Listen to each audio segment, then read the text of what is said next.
Great to see you all back into the Symposium space, and it's one of our opportunities to network, mingle with everybody, and see your colleagues. Just a reminder again, before we move into the presentation, if you have any questions in between, many weeks, many months, probably please since last wait Symposium. for the mic to be given to you. As the time was limited, just try to keep the Q&A session under 5 minutes. My colleagues if you have any Australia further questions, please and also I wanted to welcome all our wonderful sponsors.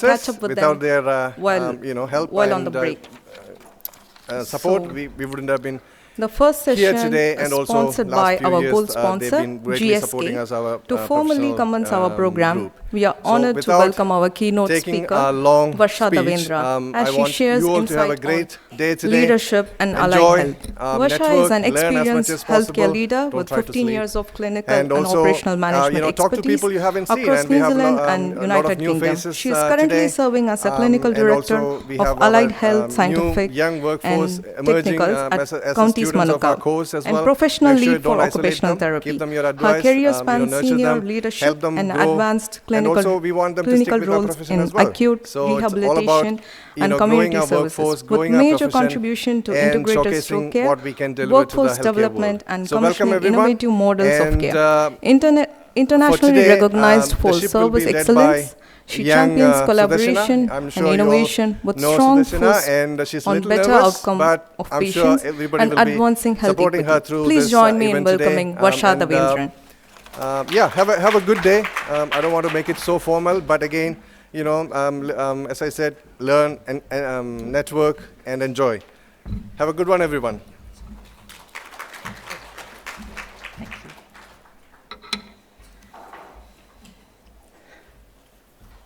Right, kia ora tātou.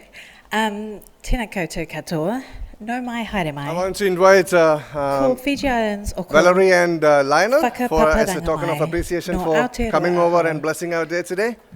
So, whakaora nana hau ahau. Big applause to Cedars Medicine ahau, the couples. Counties Manukau. Ko Tamaki Makoto toko, whenua tupu, ko Varsha Davendra ahau.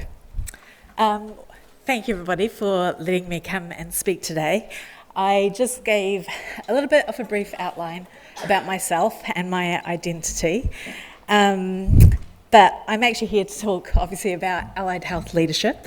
Kia ora. So, very why do we focus on allied health leadership?